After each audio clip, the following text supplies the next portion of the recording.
I'm Jan Chadwick, and welcome to Science Nuts. This particular segment is about logarithms and how they could be applied to a couple of examples of kinetics in chemistry. Here's an application of the quotient rule that we described in an earlier segment and for use in first-order kinetics.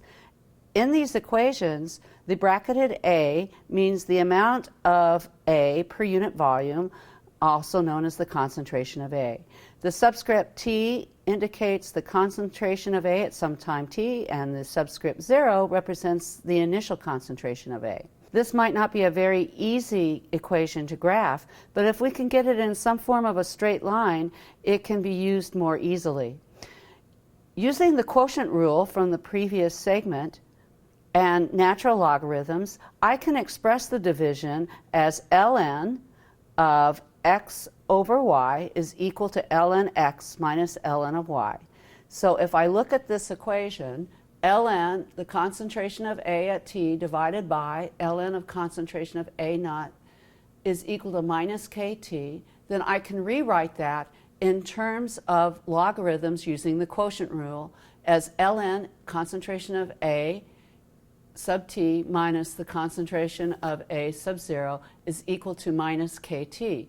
Rearranging this, in other words, adding ln of the concentration of A naught to both sides, I get a typical form of this equation. ln concentration of A at time t is equal to minus kt plus ln the concentration of A naught. You can see this is in the form of a straight line equation, y equals mx plus b, where b is the line intercept, ln of concentration of A naught, and m is the slope, which is equal to minus k.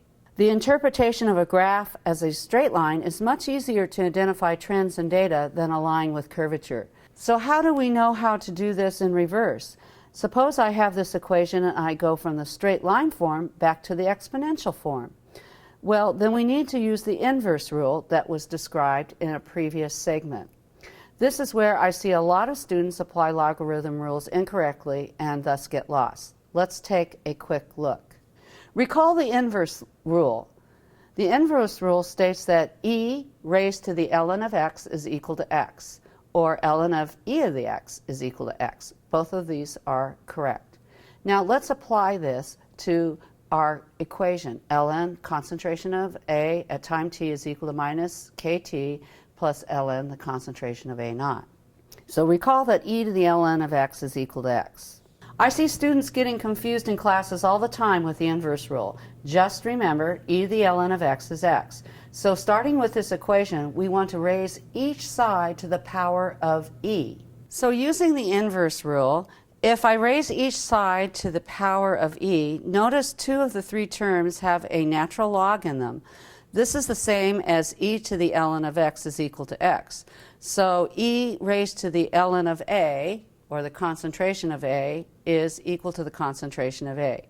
Notice that e to the minus kt does not include a natural log, so just leave it as is. And since I'm using sums in this equation, that becomes a product and brings the concentration of A naught in the front, and now I have an equation that's typically shown as the concentration of A of t is equal to the concentration A naught multiplied by e to the minus kt. In the case of the Arrhenius equation, we have an equation in the form of a straight line. ln, the rate constant k, is equal to minus ea divided by rt plus ln of A, where A is the pre-exponential factor. In this case, we can get back to the original equation as an exponential equation by raising both sides to e to the ln of k. And again, we see the same thing. E to the ln of k is equal to k, e to the ln of A is equal to A, and since these two terms are added, they will then be multiplied. So my equation is now equal to k is equal to A times e to the minus e sub A divided by RT, which is the original Arrhenius equation. So the Arrhenius equation can be written in two different forms. we can see that the two bottom forms are the same. One is written in the form as y equals mx plus b, and the top form, the top equation, is written as an exponential equation. So this shows you some examples of how to use logarithms in a chemistry course when you're looking at kinetics. Remember that science can be fun. Keep enjoying science, and thanks for watching this Science Nuts video.